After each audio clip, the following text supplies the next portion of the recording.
Bismillahirrahmanirrahim. Assalamu alaikum. I am Fakhr Lodi and this is the 16th lecture of Formal Methods for Software Engineering. इससे पिछले lecture में हमने design by contract को देखना शुरू किया था. Design by contract is a technique developed by Burton mayor, जिसमें उन्होंने बेसिकली हॉर्स लॉजिक की जो फंडामेंटल्स हैं उनको यूज़ करते हुए उसको एक्चुअली एक प्रोग्रामिंग लैंग्वेज डिज़ाइन की जिसका नाम था Eiffel programming language.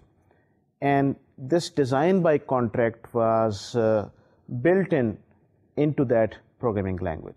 So the support for design by contract was built into Eiffel programming language.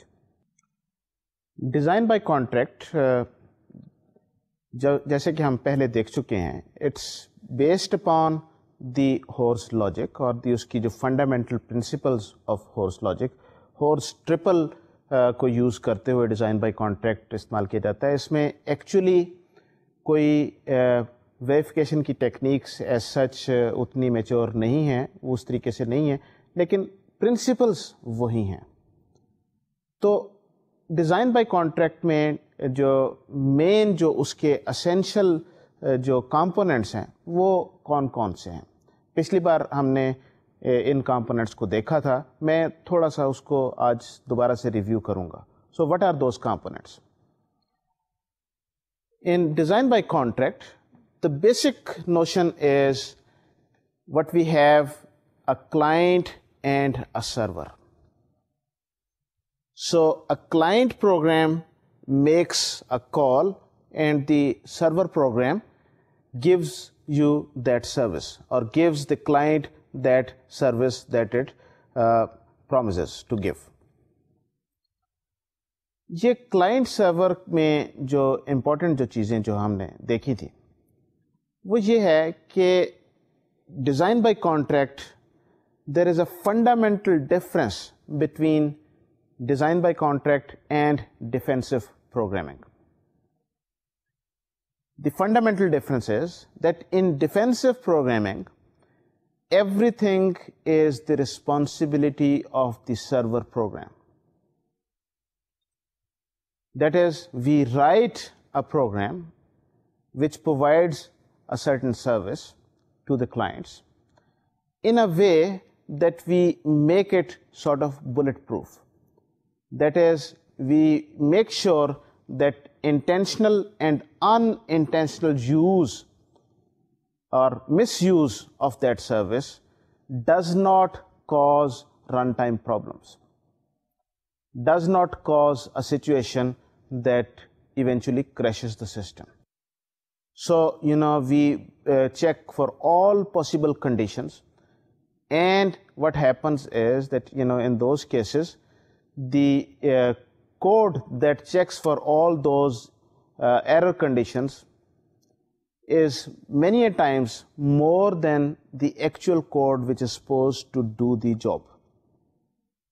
So the difference here is that in the case of design by contract, we say that, we shift the responsibility and we divide the responsibility from the server and part of it goes to the client program.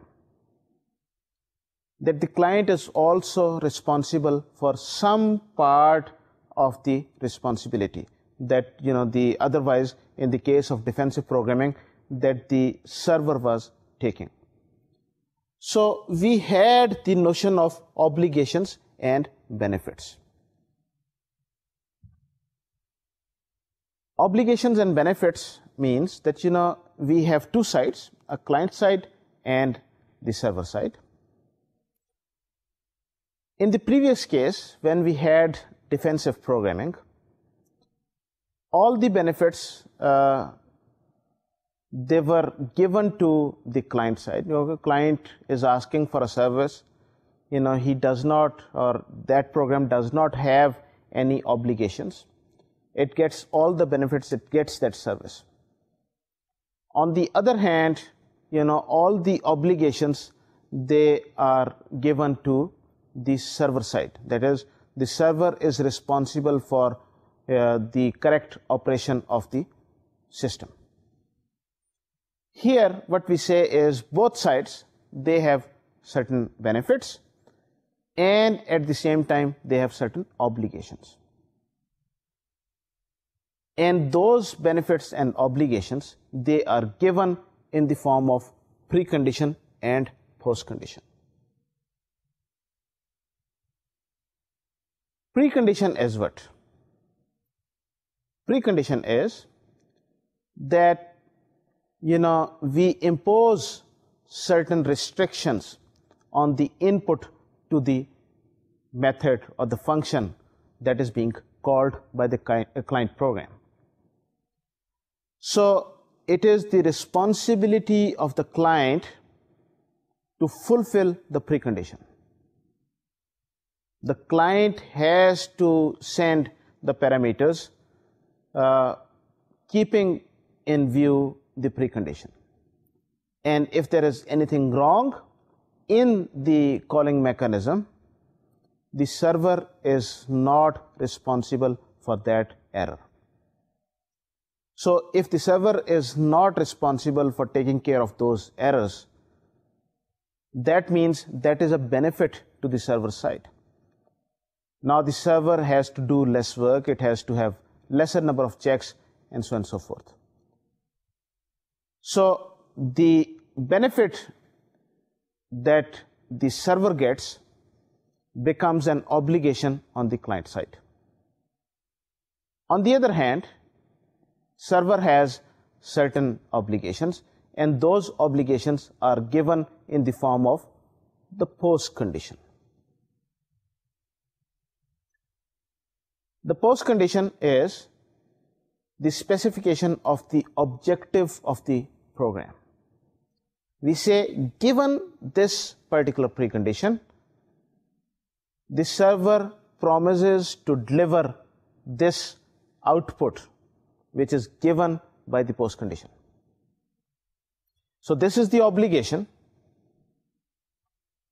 on the server side, and this obligation becomes a benefit to the client. So this is what design by contract is all about.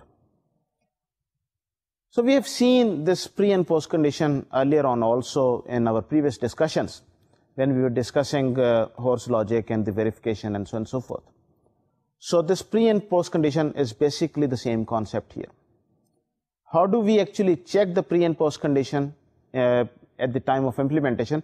We will be discussing that a little later when I will talk about one specific implementation of design by contract, and that is implementation in Java known as JContractor, which is an open source freely available tool, and you can use that tool, and I'll show you what this tool is all about and how to use this particular tool. But coming back to design by contract for the moment, there is another very important aspect of design by contract, and that is called the class invariant. So the class invariant is something which has been introduced by design by contract. This class invariant actually is not a new concept. It has been there for quite some time in a different context, and we shall see that when we discuss another specification and formal language that is called the Z programming language. We shall see that a similar concept is also present there. But we have not seen what is class invariant in our earlier discussions. A class invariant, as the name suggests, is something that we use when we specify the behavior of the class, or we specify certain properties of the variables of the class, and we say that whatever happens to this class, whatever we do, whatever different operations that we perform, these variables, they will behave according to these constraints, or it will be, there are certain characteristics that we define that, it will not violate those characteristics. So, we define the class invariant in terms of the class variables and certain properties on those class variables.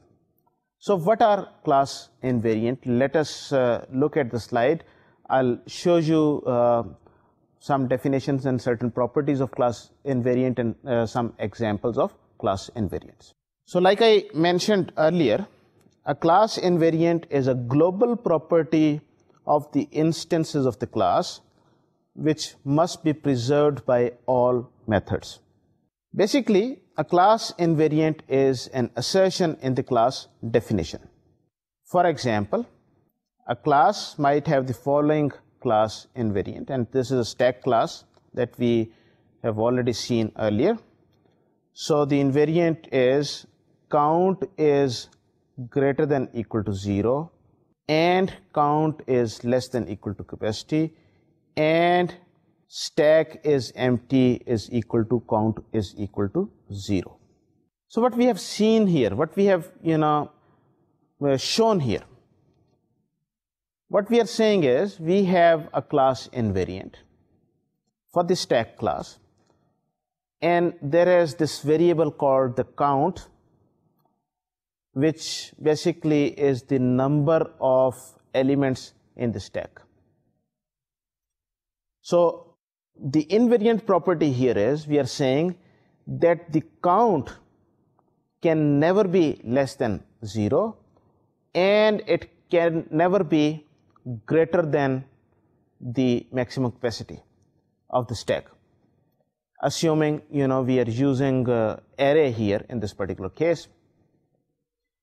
And what we are also saying here is that there is this property is empty, and this is empty property is the same as when the value of count is equal to 0. And this property, whatever we do, when we push and pop from the stack or do other operations on the stack, the count, that is the size of the stack, the number of elements in the stack, will not change.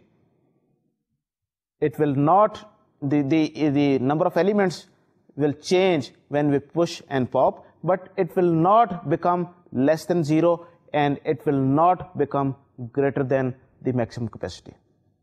So you do whatever, and if at any point in time this property is violated, for example, the count becomes -1 for whatever reason, that basically means there is some problem in the implementation of the stack. Somewhere there is some problem.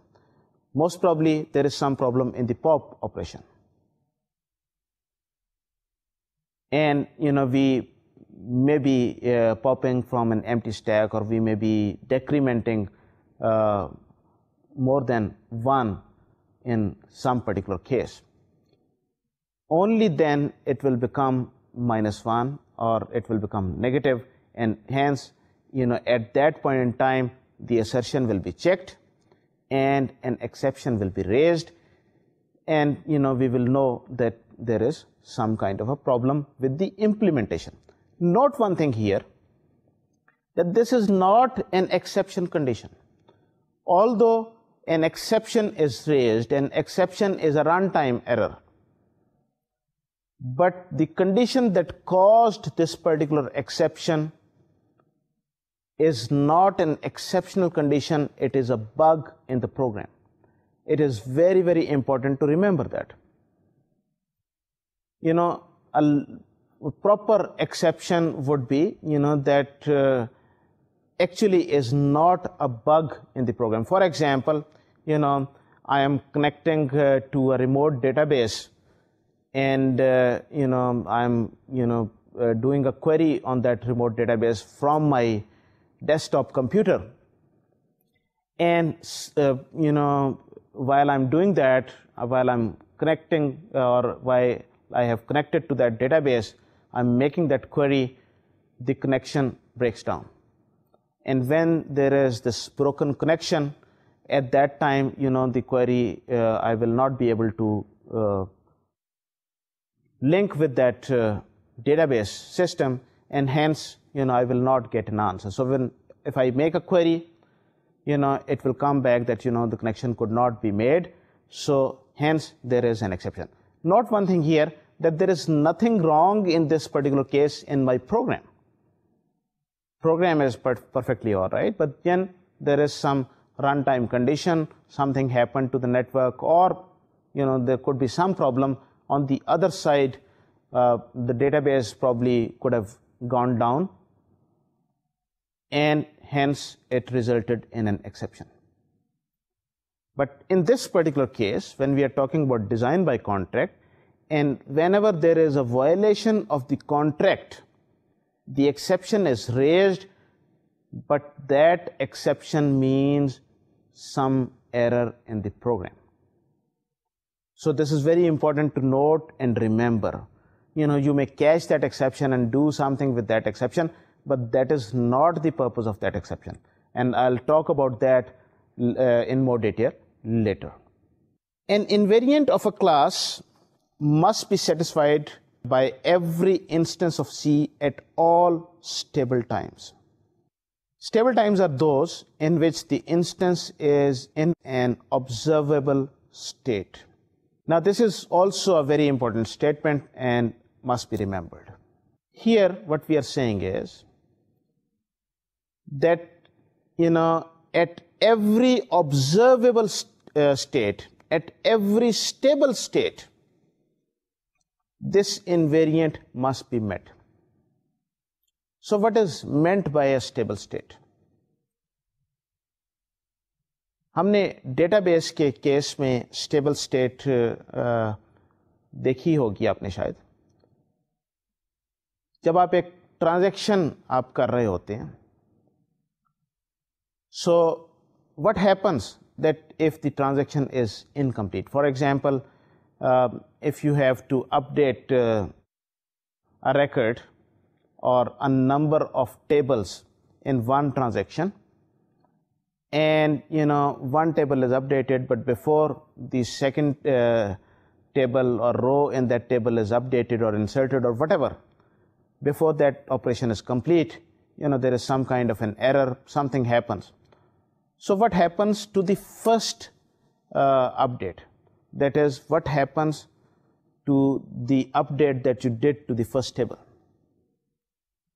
In that particular case, we say, either we do the entire transaction or we do nothing. That is, the atomic nature of a transaction. We observe the results of the transaction before the transaction takes place or when the transaction has been committed, is complete. At that time, the results of the transaction are available for other users also. Intermediate states are that, you have updated one row in one table and you are going to update the second one, but the transaction is not complete. So some variables have been updated, but the entire function has not been completed. So in that particular case, we say that, the system is in an unstable. It is unstable. It is not stable. So stable state is one that is before the start of the transaction and after the completion of the transaction. The same thing happens in the case of a computer program. You invoke a function and it changes, certain variables. There are several statements in the function and they change variables. So what happens in that particular case is, for example, we have this push function in the stack. Now the push function, let us just assume that it first increments the stack pointer and then stores the value at that location which is pointed to by the stack pointer. Now increment and then store. These are two steps. Now what happens? Let's just assume that it increments, and before the value is stored in the array or in the stack, some exception happens, something happens, and there is some problem. Now the stack pointer, the value of the stack pointer has been incremented, but the value has not been stored. So this is not a stable state. This is instability. So we are saying that this invariant condition is observable, must be fulfilled in a stable state. So we are not going to say, okay, the value has been incremented, but at the same time, the value has not been stored, the stack pointer has been incremented, the value has not been stored, and if there was some kind of a check on that, a very simple condition could be that you decrement the stack pointer and it becomes 0. You pop the function and then you decrement the stack pointer, or you decrement the stack pointer first and then pop the value from the stack pointer. But in the middle, you are not supposed to pop a value from an empty stack. So if you decrement and it becomes 0, the invariant says that when it is 0, the stack is empty. So you are not supposed to pop anything from an empty stack. But this is an intermediate state. This is not, the function has not been completed.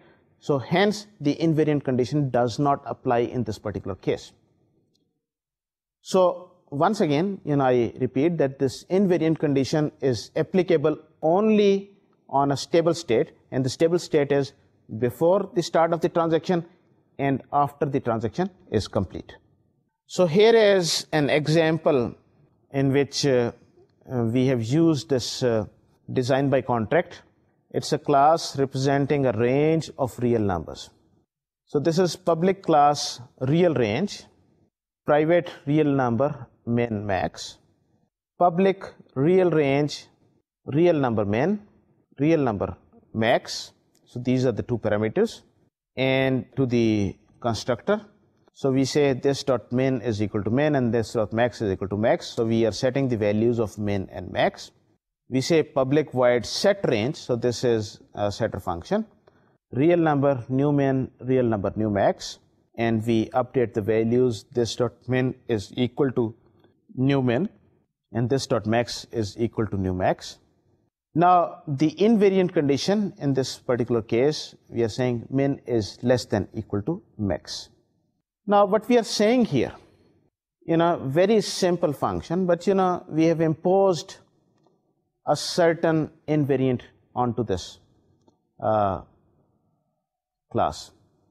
That is, the value of min has to be less than equal to the value of max. It could have been a precondition onto the set range function, but this is also a class invariant no matter what happens. If there is another method that sets the value of min or max only, not both at the same time, we are saying no matter what happens, this condition cannot be violated, because if this condition is violated, there is nothing in the range. Minimum cannot be greater than equal to, minimum cannot be greater than max. If that happens, we don't have a range there. So this is a very simple example of the invariant condition. And how do we state that? The constructor real range establishes the invariant, and the invariant is re-established by the time the method setRange terminates. Note one thing here, that before the constructor there is garbage in min and max. So the invariant condition cannot be applied until we have the constructor there. So we cannot say that before the start of the constructor, as constructor is yet another kind of a method, so the invariant must be satisfied or fulfilled before and after we have the constructor or we have any method. But before we have the constructor, there is nothing, it's garbage. So the condition is not checked and it is established during that constructor.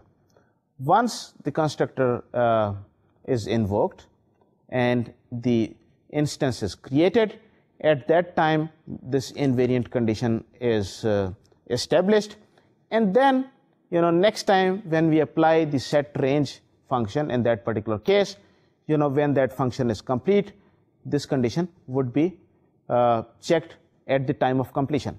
Note one thing here, that setRange function sets the value of min and max. So it is possible that initially we had two values, min 2 and max, let's say 5. But the setRange method resets the range and sets the minimum value to be equal to 6 and the maximum value to be equal to 10. Now at the time, since we have this min value is set in the first statement and the max value is set in the second statement, so when the min value is set to be equal to 6, at that time momentarily the min is greater than max. But the invariant does not apply at that point in time because that is not a stable state. It will be applied when the value of max has been reset and we are about to exit that particular function.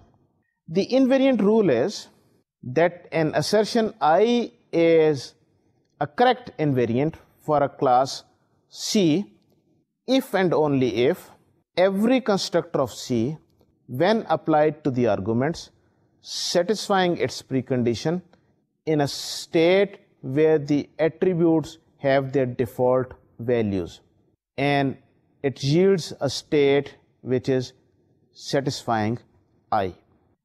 And every method of the class, when applied to arguments and a state satisfying both I and the method's precondition, yields a state satisfying I. So, this is basically saying the same thing again, जो इससे पहले हम बात कर चुके हैं. And that is that in an invariant condition, we say it is a valid invariant condition if and only if every constructor and every method results in not just the post condition but also in satisfaction of the invariant I that we have defined for that class. So basically saying the same thing again. The invariant itself, as you can see from this discussion, is a very useful kind of creature. ये एक ऐसी चीज है जो हम ये कह रहे हैं कि हर मेथड की पोस्ट कंडीशन जो है उसके साथ it is sort of ended. So if we write the post conditions of every method where we also add this one clause and we have the conjunction of the clause that we have in the post condition plus this clause that we state in the invariant, that will become the post condition for the method.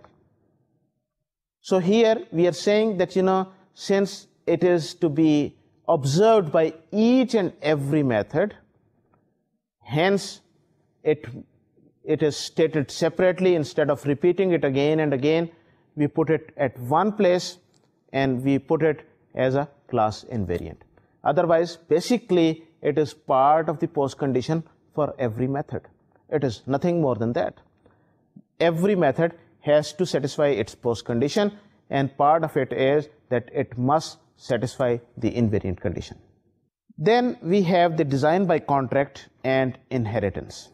Now, what happens to assertions when classes are inherited? The question is, how can assertions be preserved in the face of redeclaration, that is overriding, and dynamic binding? Actually, assertions help maintain the semantics of classes and methods when they are inherited. As you all know, inheritance is a fundamental concept in object-oriented programming and object-oriented paradigm. Without inheritance, we do not have the notion of polymorphism, and hence we do not have the real object-oriented programming. So every object-oriented programming language supports inheritance. Now the question is, I have a contract specified for a class, and now I inherit from this superclass. So what happens to my base class, and what happens to my child class? As far as the base class or the superclass is concerned, obviously, we are not making any change in the base class. So, the contract stays as it is. It does not change. The main problem or the question comes in the case of the child class. What happens to the child? Now, as we all know, when we inherit from the base class into the child class or into the subclass, it inherits all the properties, all the methods, all the variables and attributes of the base class. So it also inherits the contracts.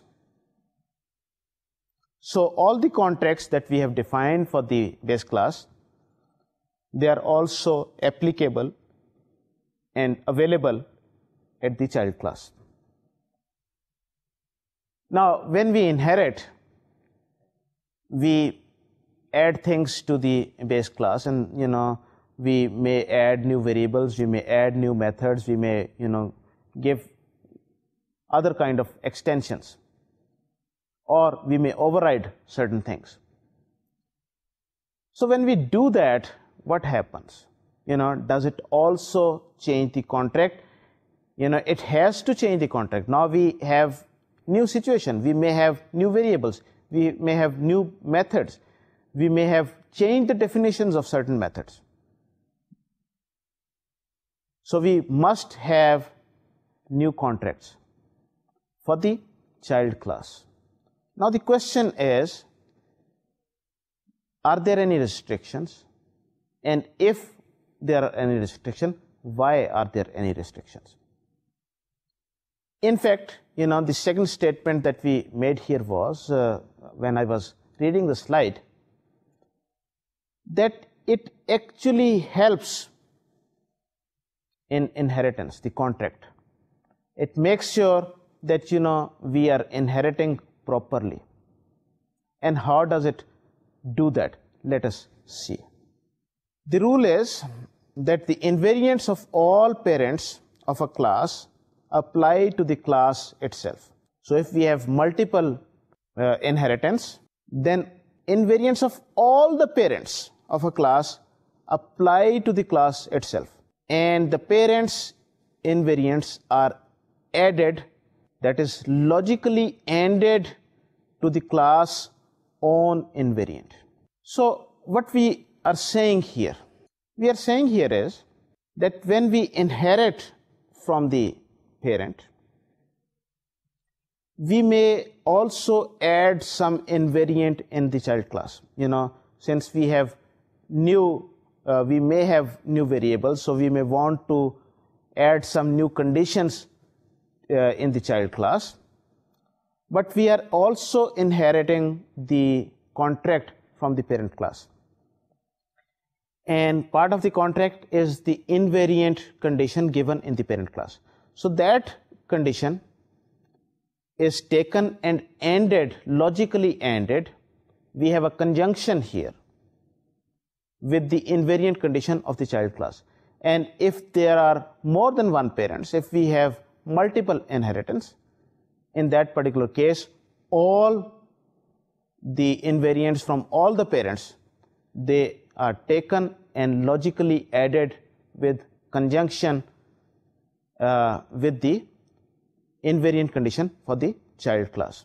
So here is a small figure that probably explains this concept.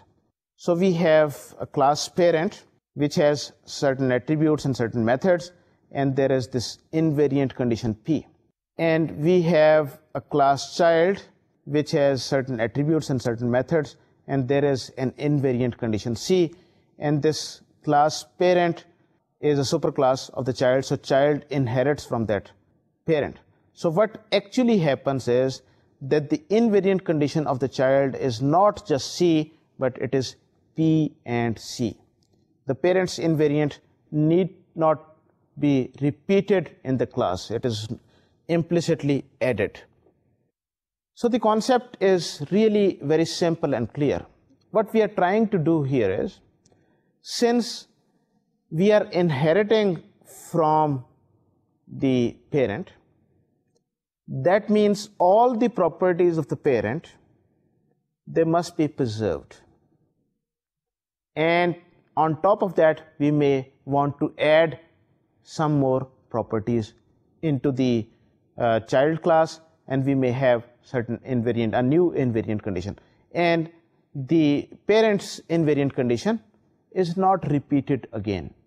It does not need to be repeated. It is implicitly there. In the case of a method redeclaration, when we have inherited and we have redeclare a method in the child class, we have the pre and post conditions. What we need to do is, we replace the original precondition by an equal or weaker precondition, and we replace the original post condition by one equal or stronger post condition.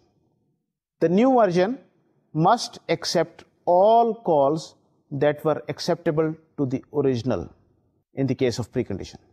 And the new version, the post condition, basically what we are saying here is, the new version must guarantee at least as much as the original. So what we are saying here, we are saying that we may give a new definition of a method in our child class. When we give a new definition of the method in the child class, remember the parameters, they remain the same. And in the parent, what we have done is we have given certain guarantee that we will fulfill this particular obligation. And we say, okay, these are the conditions imposed on the input. So what we need to do is, in the child class, we say, we have to be able to handle those conditions. Input, the client program who is actually making a call, this new class has been added dynamically, and with the help of polymorphism, now the call is transferred to the child class. Now the client program does not know. Client program is making a call just as it was making the call to the parent. but now the polymorphism is there, and actually it goes to some other method. Actually it goes to the child. Now as far as the client is concerned, client wants certain obligations, and client promises to fulfill certain preconditions. That is, it needs, it says, okay, I take onto myself certain obligations and I get certain benefits, and those benefits are given in my post condition. So what happens in this particular case? Now in the child class, the same client is making a call, and the call is diverted to the child class. Now we cannot impose a more restrictor condition on the input, because the client does not know. There was a contract between the client and the server, and client said, okay, I will fulfill this particular condition when I'll make this call. And now what you have done is you have made this condition stronger, and suddenly the call from the client violates this new condition. This cannot happen. This is actually, you are giving a new contract, and hence the client is not responsible for that. So what you must do is you must ensure that all previous clients, their calls are still accepted. So what you can do is you can make the precondition weaker but not stronger. You cannot make it stronger, because then the client will there will be exception on the call. The calls that were being handled previously, now you cannot handle those calls. Obviously, in object-oriented programming, with this polymorphism and with this inheritance, this is one of the greatest advantages, that you can add functionality without actually disturbing the client. But here, we are not doing that. So what we must do is we must ensure that all previous calls are entertained, and hence the precondition can be made weaker but not stronger. On the other hand, the post condition. The post condition in this particular case is the contract. This is the obligation that I will provide. Now in the child, I have to fulfill that obligation. Once again, the client is expecting certain result, and I have to provide that result. I can be doing something more, but I have to stay within that original contract. So that means in this particular case, I can make the post condition stronger but not weaker, because if I make the post condition weaker, it will violate the original contract. So I can restrict it, but I cannot make it weaker. So my previous statement that I made before this slide, or I showed in the previous slide, that is, this design by contract actually helps in having better object-oriented systems. We are inheriting, we may override, we may redefine the function, but we cannot just do whatever we want to do. We have to be restricted according to the contract, and we have to limit the change to within the contract. We cannot violate the contract. So we are not doing anything that we wish to do. Hence, that means inheritance actually preserves the original behavior of the parent, and then it may add certain things to it. So this is a great advantage of design by contract. So I can summarize that the software reliability requires precise specifications which are honored by both the supplier and the client. Design by contract uses assertions, pre and post conditions, invariants as a contract between supplier and client, and it supports inheritance very well. And actually it strengthens the concept of inheritance. So in summary, what we are saying here is that this design by contract, actually it is not just a tool that helps us in developing code of better quality, but it also imposes certain discipline on the design and development. And that discipline, especially we saw that discipline in the case of inheritance. ये एक बहुत ज़बरदस्त, बहुत important ये इसका benefit है. This design by contract, like I mentioned earlier, was developed by Burton Mayer, and he designed this new programming language called Eiffel programming language, in which the support for design by contract was built into the language.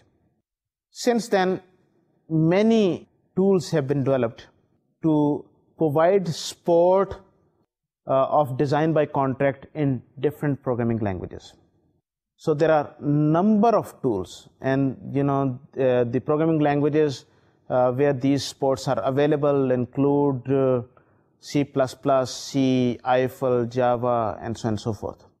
C# also has that. So there is a long list of those.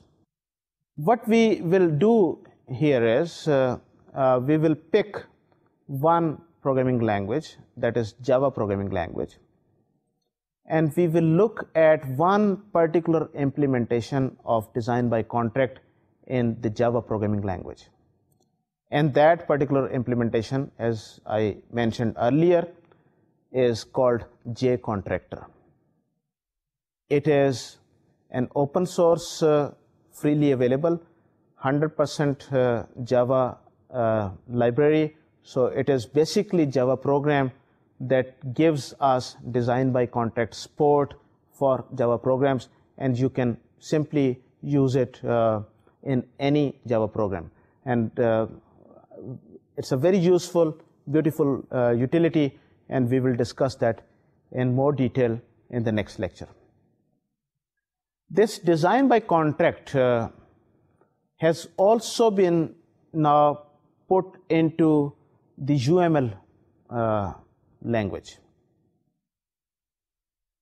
UML, as you know, is Unified Modeling Language, and it is used for design, and it is has now become a de facto standard for the notation for object-oriented systems. The guardian of UML is an organization called OMG, Object Management Group, and this Object Management Group has adopted design by contract, and in this particular case, that adoption of design by contract in UML is called OCL, Object Constraint Language. So when you design your classes in UML, you can, at that time, you can put things similar to design by contract with the help of object constraint language, and that becomes part of your design. So now it is coming in the mainstream designing activity as well. In the subsequent lectures, we shall also look at design by contract. I think it is important because in the next few years, I believe this design by contract will become a mainstream activity, especially when we talk about UML notation and designs of our object-oriented system using UML notation. The J contractor implementation, as I mentioned earlier, is a Java implementation. So what happens in that particular case? We write our contract using J contractor in Java, and we add that to our Java program, and it checks for violation of contracts at runtime. Obviously, it has when you do those kind of checks, those kinds of checks are not do not come without cost. They are very expensive. So these checks are supposed to be used with the help of at the time of debugging and development, not at runtime. So we will be talking about that in more detail in the next lecture. Until next lecture, मुझे इजाज़त दीजिए. खुदा हाफिज़ और अस्सलाम वालेकुम.